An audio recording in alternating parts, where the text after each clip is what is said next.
Praise lord. మన ప్రభువును రక్షకుడైన యేసుక్రీస్తు నామములో ఈ సాయంకాల శుభములు మీకు తెలియజేస్తున్నాను. బ్లెస్డ్ టైమ్ విత్ జీసస్ అనేటువంటి సెషన్కు ప్రేమతో ఉన్నదని ఆహ్వానిస్తున్నాను. ప్రభువును మీరందరూ ఆనందిస్తూ ఆయనలో సంతోషిస్తున్నారని, విశ్వాసంలో బలపరచబడుతూ దేవునికి సంతోషకరమైనటువంటి జీవితాలు మీరు జీవిస్తున్నారని నేను నమ్ముతున్నాను. వచ్చిన ప్రార్థన చేసుకుని ఈ సెషన్ ప్రారంభిద్దాం. దయగల తండ్రి, మీకు వందనాలు, కృతజ్ఞతాస్తుతులు, స్తోత్రాలు మేము చెల్లిస్తున్నాం తండ్రి. గడిచిన వారమంతా మీరు సురక్షిత రెక్కల నీటిలో మమ్మల్ని భద్రపరిచి కాచి కాపాడి సంరక్షించిన విధానం బట్టి మీకు స్తోత్రాలు చెల్లిస్తున్నాం తండ్రి. ఇదిగో మరొకసారి మీతో ఒక ధన్యకరమైన సమయాన్ని గడపడానికి మేము సిద్ధపడుతున్నాం తండ్రి. మా ప్రాణాత్మ దేహమును మీ చేతులకు అప్పగిస్తున్నాము.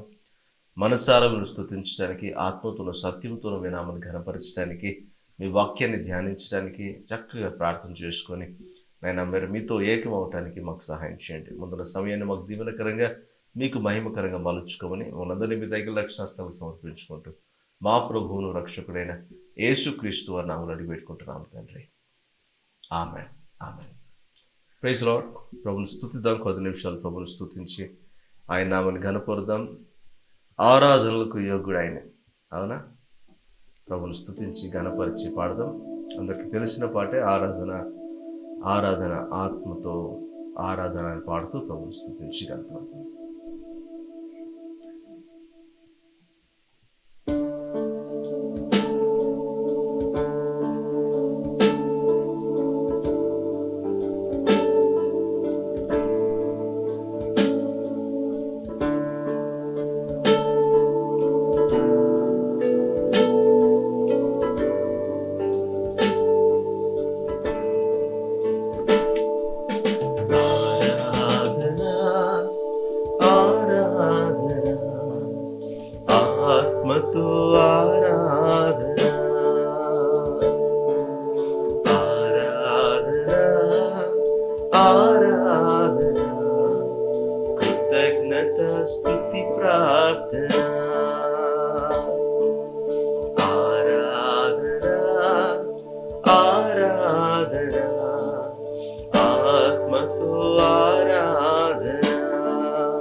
ఎన్నటికీ మారని మంచివాడా, కృతజ్ఞత స్తుతి ప్రార్థన.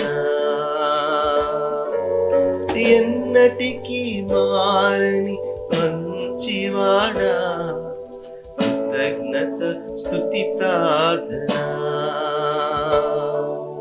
నీకే నా దేవా తండ్రి అందుకోవా, నీకే నా దేవా తండ్రి అందుకోవా.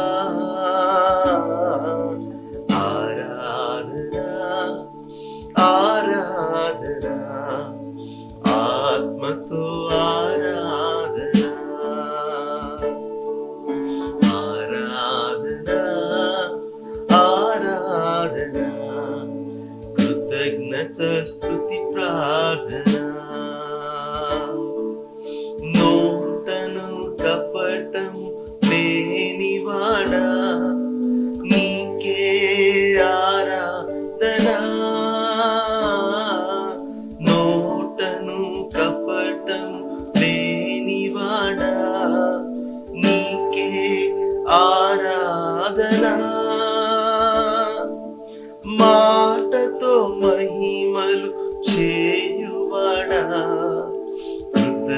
కృతజ్ఞత స్తుతి ప్రార్థన మాటతో మహిమలు చేయువాడా కృతజ్ఞత స్తుతి ప్రార్థన నీకే నా దేవా తండ్రి అందుకోవా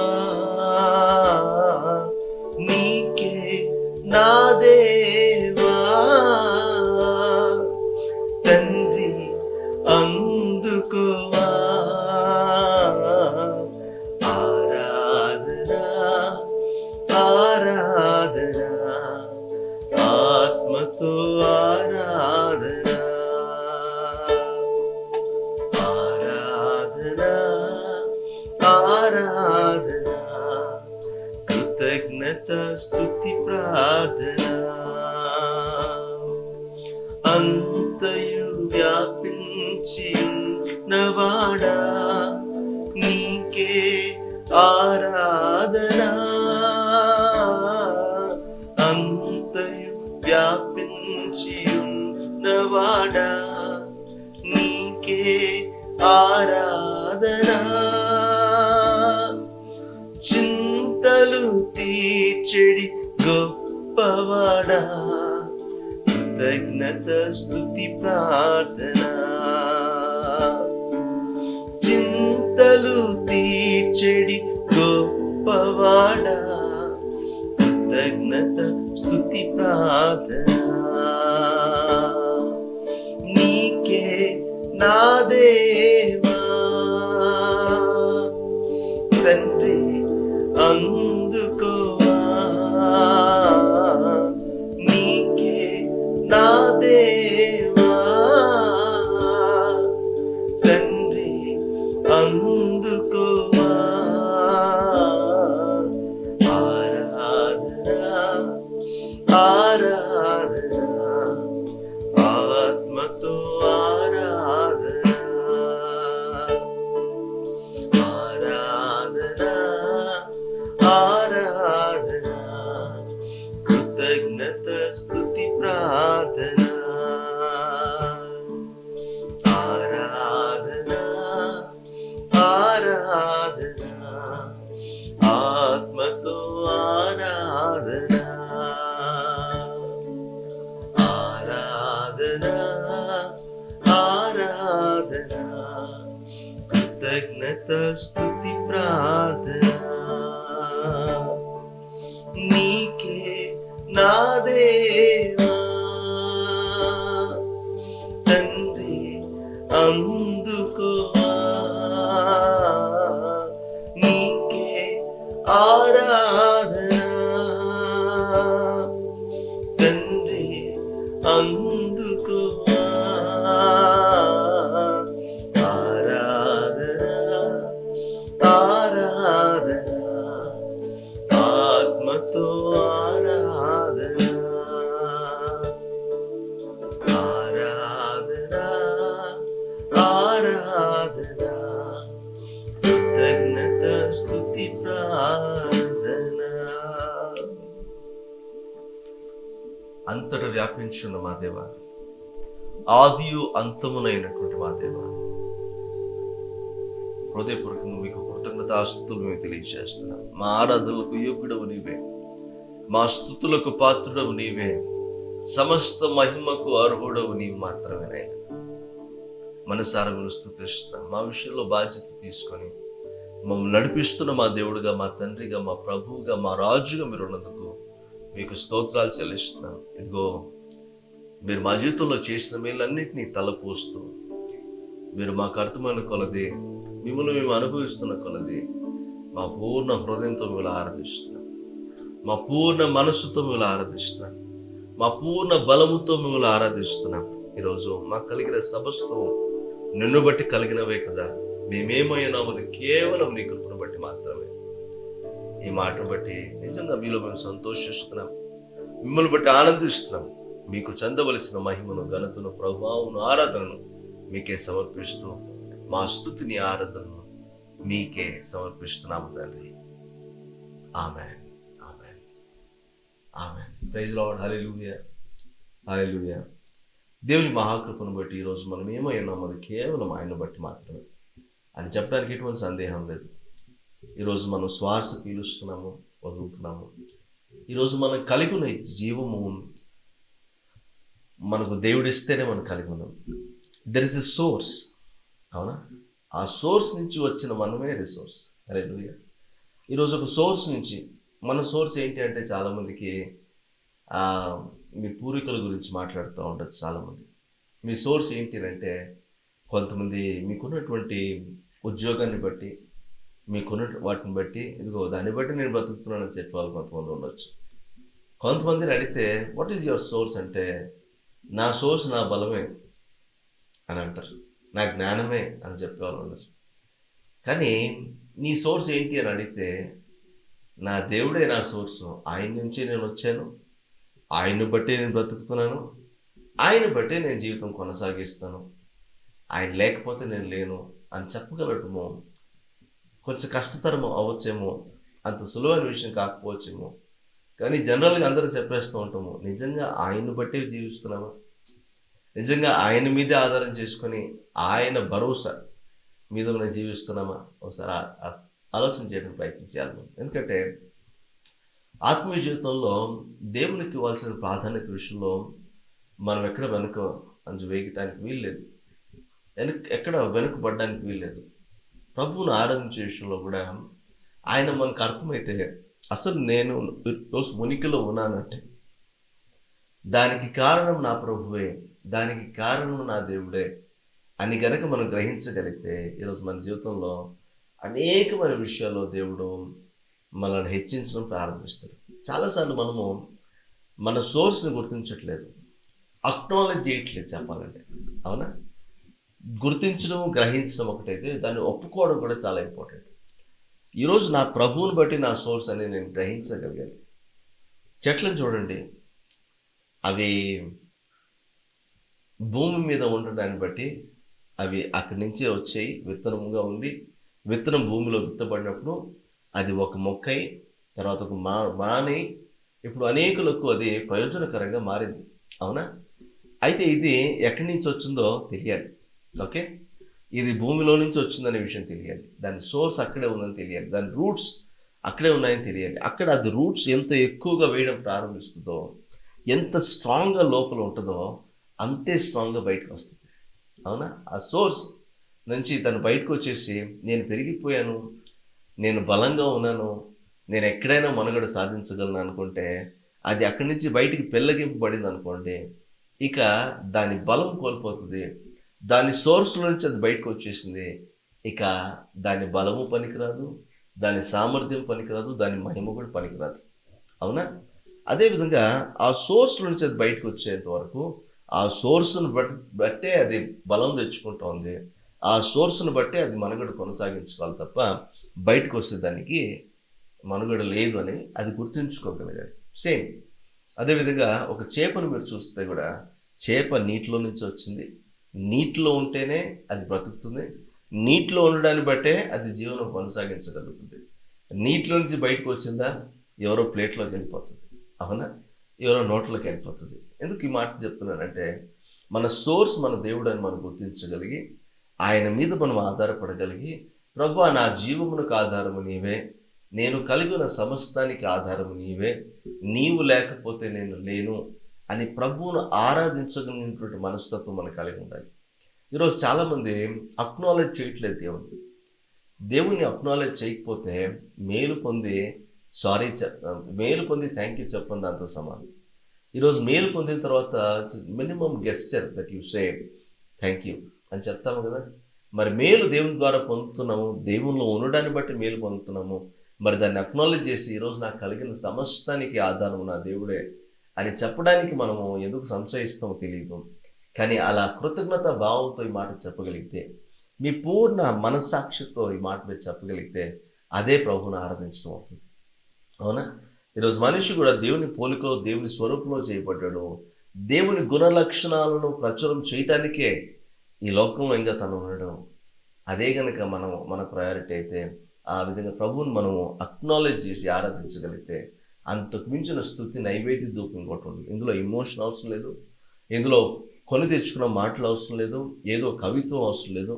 ప్రభు మీకు అర్థమయ్యి మీరు అనుభవించిన దాన్ని, ఆయనే మీ సోర్స్, ఆయనే మీ ఆధారం అని తెలుసుకున్న తర్వాత దాన్ని గ్రహించిన వారుగా ప్రభువా నీవే నా ఆధారము, నిన్ను బట్టే నేనున్నానని చెప్తే అంతే చాలు. దానికి ఏదో పెద్ద మాటలు ఏమి చెప్పాల్సిన అవసరం లేదు.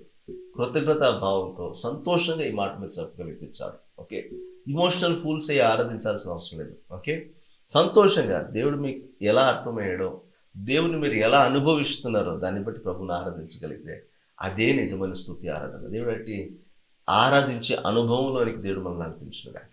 ఆమేన్. ప్రతిరోజు ప్రతి విషయంలో దేవుడు మీకు ఎలా అర్థమవుతున్నాడో ప్రభువుని దాన్ని బట్టి మీరు ఆరాధించండి.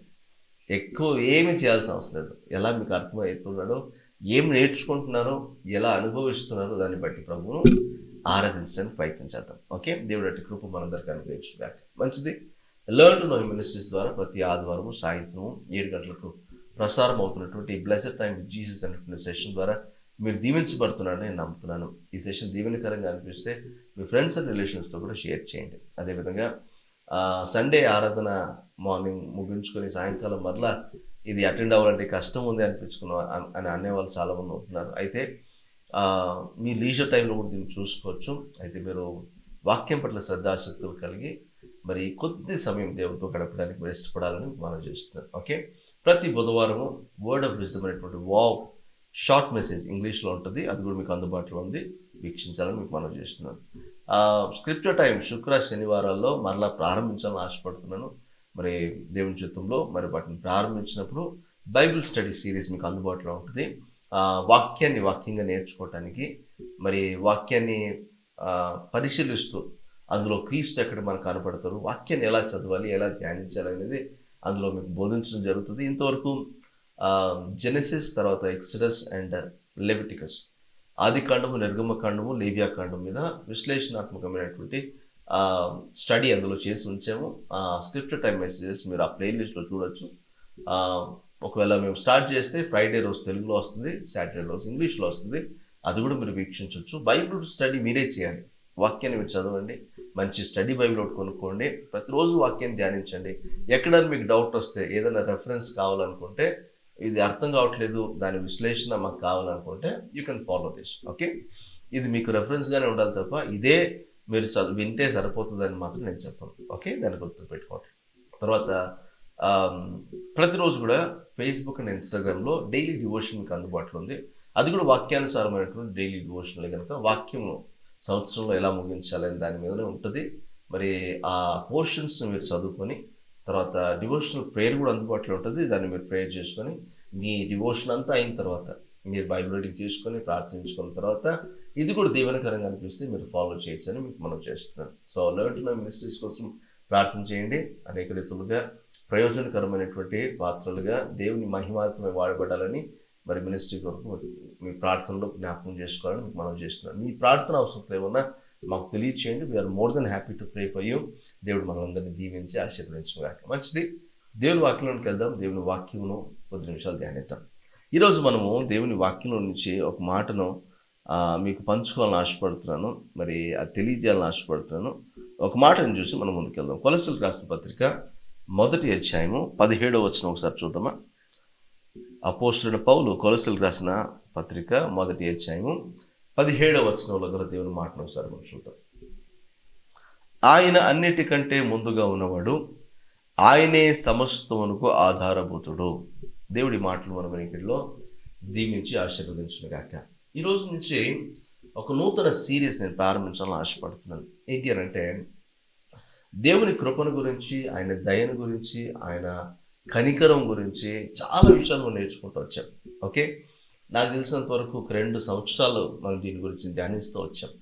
ఈ కృపా యుగంలో, కృప విరివిగా దొరికేటువంటి ఈ యుగంలో కృపను గురించి చాలామందికి విభిన్నమైనటువంటి అభిప్రాయాలు ఉన్నాయి. చాలామందికి కృపను గురించిన సరైన అవగాహన కంటే కూడా దాని విషయంలో మరి సరైన అవగాహన లేక కృపను దుర్వినియోగపరుచుకుంటున్న వారు కూడా చాలామంది ఉన్నారు. అందుకే కృపా యుగంలో కృపను గురించిన విశిష్టత మనకు అర్థం అవ్వాలనే ఉద్దేశంతోనే దేవుడు చాలా విషయాలు మనకు నేర్పించాడు. ఆ కృపను మీరు సద్వినియోగపరచుకుంటూ ఆత్మలో బలపరచబడాలని మీకు మనవి చేస్తున్నాను. అయితే ఇప్పుడు కృపను గురించిన విషయాలు నేర్చుకుంటూ వచ్చాము. ఆయన కృపాసక్తి సంపూర్ణుడిగా ఉన్నాడని మనకు అర్థమైంది. ఆయన దయాళుడిగా ఉన్నాడని, దీర్ఘశాంతుడిగా ఉన్నాడని చాలా విషయాలు దేవుని గురించి కూడా నేర్చుకుంటూ వచ్చాం. ఓకే, ఇప్పుడు ప్రాముఖ్యంగా దేవుని యొక్క గుణలక్షణాలను మనం అర్థం చేసుకోవడానికి ప్రయత్నం చేద్దాం. దేవుని గుణలక్షణాలను అర్థం చేసుకోవడం ఎందుకు అంత అవసరం అని కూడా మనం ఆలోచన చేయాలి. దేవుని గుణలక్షణాలను అర్థం చేసుకున్నప్పుడు మాత్రమే, దేవుడు మనకు అర్థమైనప్పుడు మాత్రమే దేవునితో కలిసి నడవటానికి మనం ఇష్టపడతాం. లేకపోతే అది ఎవరో రుద్దినటువంటి ఒక ఆచారంగా మన మీద ఉండిపోతుంది, ఎవరో రుద్దినటువంటి ఒక మతముగా మన మీద ఉండిపోతుంది. క్రైస్తవ్యం అనేటువంటిది ఒక మతము కాదు, క్రైస్తవ్యం అనేటువంటిది ఒక మార్గంగా ఉంది. అది మార్గం అని చెప్పడానికి గల కారణం ఏంటంటే, దేవుడు ఒక మార్గంలో మనల్ని నడిపించడానికి ఆశపడుతున్నాడు. అందుకు తను తాను మన కొరకు కనపరుచుకున్నాడు. అందుకు మనం వెతుక్కుంటూ ఆయన వచ్చాడని చూస్తున్నాం. ఈరోజు మనిషి పుట్టినవాడు గిట్టకు తప్పదు అన్నట్టుగా పుట్టిన ప్రతి వ్యక్తి కూడా ఒక రోజు చనిపోవాల్సిన రోజు వస్తుంది. అయితే చనిపోయే లోపు తను ఒక నిర్ణయాన్ని చేయగలగాలి. అది తను ఎక్కడికి వెళ్తాడో, ఎక్కడికి వెళ్తుందో నిర్ణయిస్తుంది. ఈరోజు మన జీవితంలో ఒక వ్యక్తి ఒక పర్పస్ లేకుండా అయితే లేడు కదా, ఒక ఉద్దేశం లేకుండా అయితే లేడు కదా, ఒక ప్రణాళిక లేకుండా అయితే లేడు కదా. పుట్టిన ప్రతి వ్యక్తి ఆలోచిస్తున్నాడు, ఏదో ఒక సమయంలో ఆలోచిస్తాడు, నేను ఏం చేస్తే బాగుంటుంది, నేను నా జీవితంలో ఏ స్థాయికి వెళ్తే బాగుంటుంది, నా జీవితం ఎలా ఉండాలని ప్లాన్ చేసుకుంటారు ప్రతి ఒక్కరు. ప్లాన్ లేకుండా అయితే ఎవరు ఉండరు కదా. 99% మంది ఖచ్చితంగా ప్లాన్ చేసుకుంటారు. ప్రణాళికాబద్ధంగా వారి జీవితం ఎలా ఉండాలో వారు ముందుగానే నిర్ణయించుకుంటారు. నిర్ణయించుకుని దాని ప్రకారంగా నడుస్తారు. అయితే కొంతమంది నిర్ణయించుకున్నట్టుగా మరి పగడ్బందీగా ప్లాన్ చేసుకున్నట్లుగా నడుస్తారు. కొంతమంది నడవలేక మధ్యలోనే మిడిల్ డ్రాప్ చేసేసుకొని వెళ్ళిపోతూ ఉంటారు. కానీ వారు అనుకున్నది సాధించడానికి అనేక ప్రయత్నాలు వాళ్ళు చేస్తూ ఉంటారు. ఈ లోకంలో మీకు కలిగిన ఆలోచనకి మీరు ఎంత ప్రయాసపడి మరి అది సాధించగలమా సాధించలేమా తెలుసుకోలేని పరిస్థితుల్లో మీరు ఉండిపోతే, మరి ఇక మీ ఆత్మీయతకు సంబంధించిన ఆలోచన చేయడానికి సమయం ఎవరి దగ్గర ఉంది చెప్పండి? ఎవరి దగ్గర లేదు. అలాగని మనము ఆత్మీయతను పక్కన పెట్టేయడానికి వీల్లేదు. మనం ఆత్మీయులని దేవుడు మనల్ని పిలుస్తున్నాడు. ఆత్మ కలిగిన వారమని, దేవుని ఆత్మ చేత అనుసంధానం చేయబడడానికి దేవుడు మనల్ని ఆహ్వానిస్తున్నాడని మనం చూస్తున్నాం. మరి మన ప్రణాళిక నెరవేర్చుకునే విషయంలో మనం తప్పుదోవ పట్టిపోతూ ఉంటాం. అందుకే దేవుడు అది కాదు నువ్వు నడవాల్సిన మార్గము, దీని కొరకు కాదు నేను నీకు జీవం ఇచ్చింది, దీని కొరకు కాదు నేను ఇంకా సజీవ లెక్కలో ఉంచిందని చెప్పేసి దేవుడు మనం మారు మనసు కలిగి ఉండాలని, దేవునితో కలిసి నడవాలని, మరి దేవుడు నిర్ణయించిన చోటకి, దేవుడు ఉన్నటువంటి స్థలానికి మనం కూడా వెళ్ళటానికి దేవుడు మనకు దిశానిర్దేశం చేస్తున్నాడని మనం అర్థం చేసుకోగలగాలి. జీవితకాలంలో అనేకమైన నిర్ణయాలు, తీర్మానాలు చేస్తూ ఉంటాం. అయితే దేవుని గురించిన నిర్ణయం, దేవుని గురించిన తీర్మానం కనుక జీవితకాలంలో ఎంత అర్లీగా మీరు చేయగలుగుతారో అంతే అర్లీగా దేవుని తెలుసుకుని దేవునితో కలిసి నడవడానికి ఇష్టపడతారు.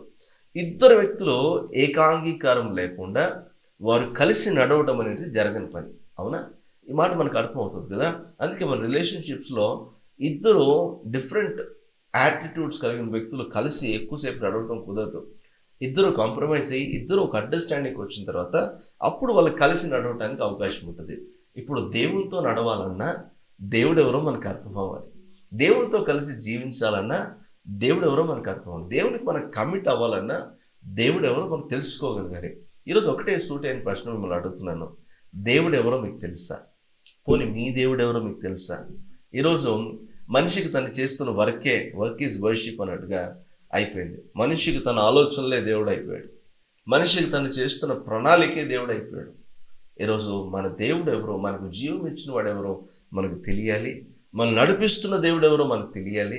ఆయన యొక్క గుణ లక్షణాలు మనకు తెలిసినప్పుడు మాత్రమే ఆయన్ను నిజముగా ప్రేమించగలుగుతాము, నిజముగా ఆయన్ను వెంబడించగలుగుతాం.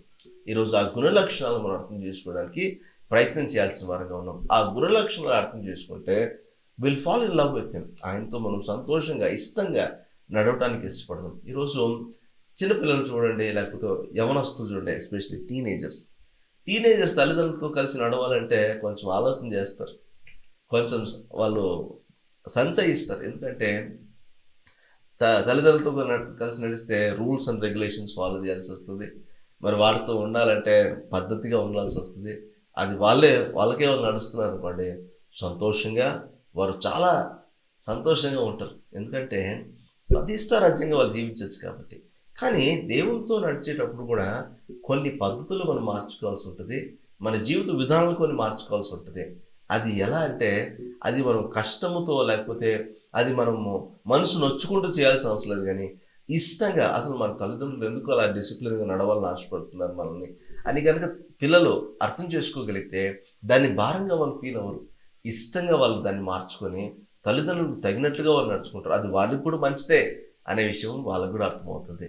ఈరోజు దేవునితో కలిసి నడిచే విషయంలో కూడా మనం కొన్ని జీవిత విధానాలను మార్చుకోవడాన్ని బట్టి అది మనకు మేలు చేసేదిగా ఉంది కనుక మనం ఇష్టపూర్వకంగా వాటిని చేయడానికి ఇష్టపడితే దేవుడు మనల్ని దీవిస్తాడు, చక్కగా మనల్ని నడిపిస్తాడు. ఒక చక్కటి మార్గాన్ని మన కొరకు సిద్ధపరిచిన మార్గంలో దేవుడు మనల్ని నడిపిస్తాడు. అందుకే దేవుని గురించిన గుణలక్షణాలు నేర్చుకోవడము చాలా ప్రాముఖ్యంగా అవసరం. ఒకప్పుడు చీకట్లో ఉన్న మనలను ఆయన ఆశ్చర్యకరమైన వెలుగులను తీసుకొచ్చాడంట. ఎందుకంటే ఆయన మనలను యాజకులుగాను పరిశుద్ధులుగాను ఒక రాజులుగాను మనం చూస్తున్నాడు. ఇప్పుడు ఆయన గుణాతిశయములను ప్రచురపరిచే విధంగా మనం మార్చబడాలని ఆయన ఆశపడుతున్నాడు. ఆయన నివసించే చోట్ల మనం కూడా ఆయనతో కలిసి నివసించాలని ఆయన ఆశపడుతున్నాడు. అందుకే మన దేవుని గురించిన సరైన అవగాహన అనుభవ జ్ఞానం మనకు ఉండడం ఎంతైనా అవసరం. అందుకే ఈరోజు నుంచి ఆయన యాట్రిబ్యూట్స్ గురించి ఆయన గుణ లక్షణాల గురించి మీతో మాట్లాడాలని ఆశపడుతున్నాను. వారం వారం మీతో ఒక్కొక్క గుణ లక్షణం గురించి మాట్లాడుతాను. మరి మీరు వాటిని గురించి నేర్చుకోవాలని మనం కలిసి ధ్యానిద్దాం. ఓకే, దేవుడి కృప మనకు అనుగ్రహించుగాక. ఈరోజు మనం చదివిన మాటలో కొలస్సీలకు రాసిన పత్రికలో 1వ అధ్యాయం 17వ వచనంలో ఆయన అన్నిటికంటే ముందుగా ఉన్నవాడు, ఆయనే సమస్తమునకు ఆధారభూతుడు అని చూస్తున్నాం. ఆధారభూతుడు, సమస్తానికి ఆధారభూతుడు అని చూస్తాం. ఈరోజు నేను స్టార్టింగ్లో కూడా మీతో చెప్పాను, ఆర్ సోర్స్ మనం మర్చిపోకూడదని. మన సోర్స్ ఎవరంటే మన దేవుడే.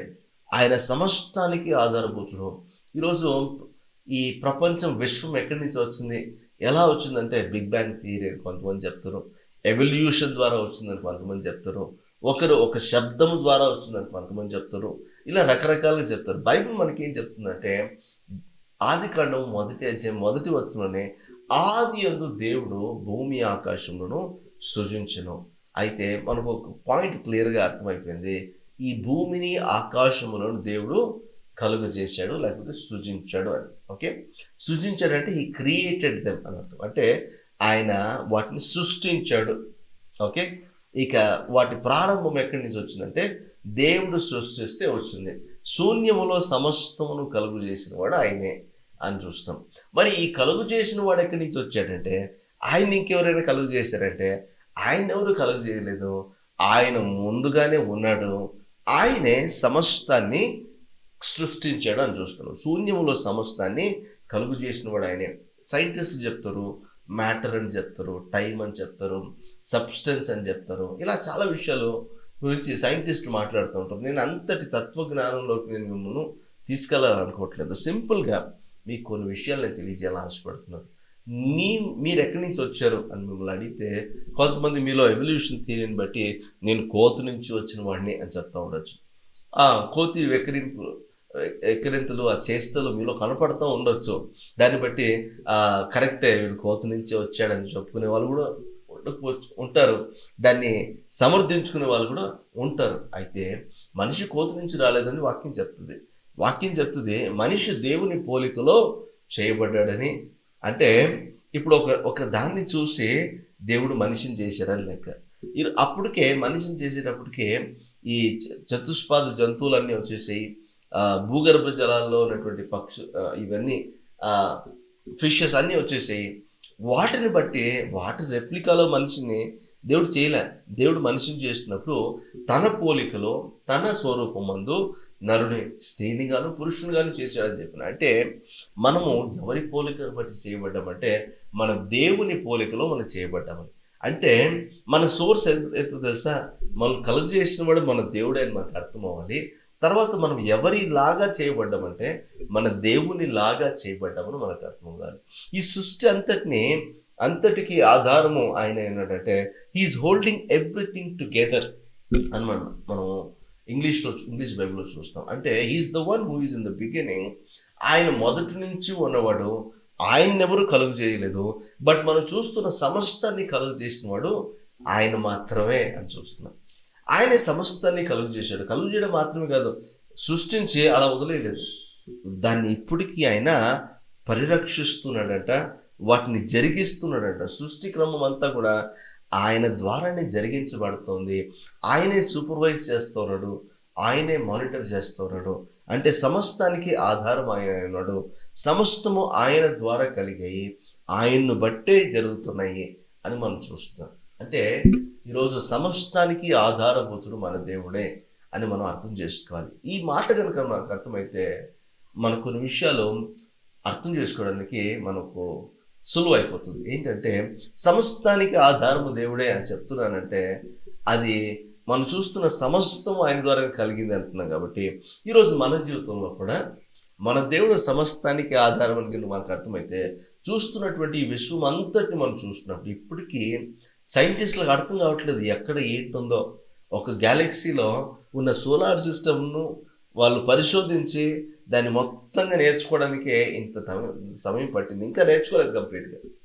ఇలాంటి గ్యాలక్సీస్ ఎన్ని ఉన్నాయో, ఇలాంటి పాల పొంతలు అంటారు కదా, ఎన్ని ఉన్నాయో తెలియదు. విశ్వం ఎంత పెద్దదో తెలియదు. అంతెందుకంటే సముద్రం యొక్క తీరం ఎంతమందికి తెలుస్తుంది చెప్పండి? సముద్రం ఎంత పెద్దగా ఉందో, ఎంత తీరం ఎక్కడ దాకా ఉందో, సముద్రం వెళ్తానే ఉంటుంది, వస్తానే ఉంటుంది, ఎక్కడ దాకా చెప్పలేని పరిస్థితి. ఆకాశం గురించి ఎవరైనా ఇంతవరకు క్యాలిక్యులేషన్స్ వేయగలరా? వేయలేని పరిస్థితి. అయితే ఇప్పుడు చూస్తున్న వీటన్నిటిని మనం గమనిస్తుంటే ఒక విషయం మనకు అర్థమవుతుంది, వీటిని కలుగు చేసిన వాడు ఇంకెంత గొప్పవాడు ఉంటాడు. అవునా? ఇప్పుడు వీటన్నిటిని ఇంత ఆశ్చర్యపరిచేటువంటి, అబ్బురపరిచేటువంటి ఈ సృష్టిని చూసినప్పుడు మనకు అర్థం అవ్వాల్సింది ఏంటంటే దీన్ని కలుగు చేసిన వాడు మరి ఎంత గొప్పవాడు ఉంటాడు. ఆయనకు అంతము లేదంట, ఆయనకు ప్రారంభం లేదంట, ఆయన నిరంతరము ఉన్నవాడుగా ఉన్నాడంట. He's infinite God. ఆయన ఇన్ఫినిట్ అంటే మనకు అర్థం అవ్వాలి. మామూలుగా నెంబర్ సిస్టంలో చెప్తారు కదా, ఇన్ఫినిట్ నెంబర్ అంటే ఇక అంతే, ఇంకా ఆ నెంబర్ని నువ్వు చెప్పలేవు, ఆ నెంబర్ ఏంటో నాకు తెలియదు, ఇక అంతకు మించి ఇంకో నెంబర్ లేదు, ఇన్ఫినిటీ అని చెప్పేస్తాం. అవునా? దేవుడు కూడా అలాంటి వాడే. ఆయనకు ప్రారంభం లేదు, ఆయనకు అంతం లేదు. ఆయన ఎక్కడి నుంచి ప్రారంభమయ్యాడో ఎవరికి తెలియదు, ఎక్కడ అంతమవుతాడో కూడా ఎవరికి తెలియదు. ఆయన ఎల్లప్పుడూ ఉండువాడు అని మాత్రం మనకు తెలుసు. మోషేతో దేవుడు తన గురించి చెప్పుకున్నప్పుడు నేను ఉన్నవాడును అనువాడనై ఉన్నాను అని అన్నాడు. అంటే ఉన్నానయ్యా, నేను అబ్రహాం దగ్గర నుంచి ఉన్నాను. ఇన్ఫ్యాక్ట్ అబ్రహాం కంటే ముందుగానే నేను ఉన్నాను. రేపు పొద్దున అనేకమైన ప్రజలు వస్తారు, అనేకమైన రాజ్యాలు వస్తాయి, అప్పుడు కూడా నేను ఉంటాను. నేను ఉన్నవాడును అన్నాడు. నేను వండిన వాడునని చెప్పలేదు, ఉండబోవాడును అని చెప్పలేదు, నేను ఉన్నవాడును. ఎనీ సిచ్యువేషన్, ఏ పరిస్థితుల్లోనైనా, ఏ కాల గమనంలోనైనా ఆయన ఉన్నవాడే తప్ప ఆయనకు పరిమితి లేదు, ఆయన జ్ఞానానికి మితి లేదు. He's infinite. ఆయన అనంతుడు అని చెప్పచ్చు. అనంతంలో ఆయన ఉన్నాడు. అనంత విశ్వములో ఆయన కలుగు చేసిన దాంట్లో కూడా దానికంటే ముందుగానే ఆయన ఉన్నాడు. జగత్తు పునాది వేయబడక మునిపే ఆయన ఉన్నాడు. ఆయన మన గురించి ఆలోచిస్తున్నాడంట. ఇంతటి ఇన్ఫినిట్ గాడ్ మనము సేవిస్తున్నటువంటి మన దేవుడు. ఈ మాట కనుక మనకు అర్థమైతే నాకంటే ముందు ఆయన ఉన్నాడు. ఎలాగైతే సృష్టిని సిద్ధపరిచిన తర్వాత, ఎలాగైతే మీరు చూడండి, భూమి వచ్చిన తర్వాత భూమిలో ఏ జంతువులు రావాలో తీసుకొచ్చాడు. ఆకాశం వచ్చిన తర్వాత ఆకాశంలోకి ఏం రావాలో తీసుకొచ్చాడు. జలచరంలో అంటే జలాంతరంలో వచ్చిన తర్వాత వాటిలో ఏం కావాలో తీసుకొచ్చాడు. ఏదైనా తోట నాటిన తర్వాత మనిషిని అందులో తీసుకొచ్చాడు. ఈరోజు నా దేవుడు నాకంటే ముందుగా ఉన్నాడు. నన్ను గురించిన ఆలోచన ఆయన కలిగి ఉన్నాడు. నా కోసం కావలసింది అన్నీ ఆయన సమకూర్చిన తర్వాత నన్ను ఈ లోకంలోకి ప్రవేశపెట్టాడు. ఈ మాట మనకు అర్థమవుతుంది. అవునా? నన్ను ప్రవేశపెట్టిన దేవుడు నా కొరకు అన్నీ సిద్ధపరిచి నన్ను ఇందులో ప్రవేశపెట్టాడు. కాబట్టి నన్ను కలుగు చేసిన నా దేవుడు నా విషయంలో బాధ్యత వహించి నా కోసం కావలసినవన్నీ కూడా సమకూర్చేవాడుగా ఉన్నాడు. ఏ టైంకి ఏది అవసరమో దాన్ని సమకూరుస్తాడు. ఎందుకంటే ఆయన జ్ఞానంకు మితి లేదు, కొలత లేదు. ఆయన నాకు ఏదైనా సమకూర్చగలడు అనే మాట మనకు అర్థమవుతుంది. అదే చూడండి, ఇక్కడ కీర్తనకాడు ఒక మాట అంటున్నాడు. 147వ కీర్తన 5వ వచనంలో ఒక మాట ఉంటుంది, చూద్దామా? 147:5. మన ప్రభు గొప్పవాడు, ఆయన అధిక శక్తి గలవాడు, ఆయన జ్ఞానానికి మితి లేదు. ఆయన మన జీవితంలో ఏదైనా చేయగలడు. ఆయనకు సమస్తము సాధ్యమే. ఆయన జ్ఞానానికి మితి లేదు. ఆయన ఎప్పుడూ ఉన్నవాడు. ఇప్పుడు ఈ సర్వ ఈ విశ్వాన్ని గ్రహించేటువంటి జ్ఞానం మనకు లేదు. దీన్ని కలుగు చేసిన వాడు నన్ను కూడా కలుగు చేశాడు. నా అంతరింద్రియమును చూసినప్పుడు నాకు భయమును ఆశ్చర్యం కలుగుతున్నది. దేవుడు నన్ను కలుగు చేసే విధంగా చూసినప్పుడు నాకు భయమును ఆశ్చర్యం కలుగుతుంది. అసలు లోపల ఒక్కో సిస్టమ్ ఎలా పనిచేస్తుందో మనకి అర్థం కావట్లేదు. ఇప్పటికీ డాక్టర్స్ ఇప్పటికీ తలగీకుంటున్నారు. ఎందుకంటే వారికి అర్థం కావట్లేదు లోపల సిస్టమ్స్ ఎలా పనిచేస్తున్నాయో.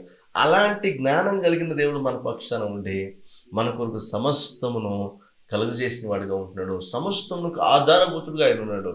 ఈరోజు నా జీవితంలో ఆధారభూతుడు ఆయనే. He is my source. ఆ సోర్స్లో నేను అంతవరకు మీకు ఎగ్జాంపుల్ చెప్పాను. చెట్టు గురించి ఒక ఎగ్జాంపుల్ చెప్పాను, ఒక చేప గురించి ఒక ఎగ్జాంపుల్ చెప్పాను.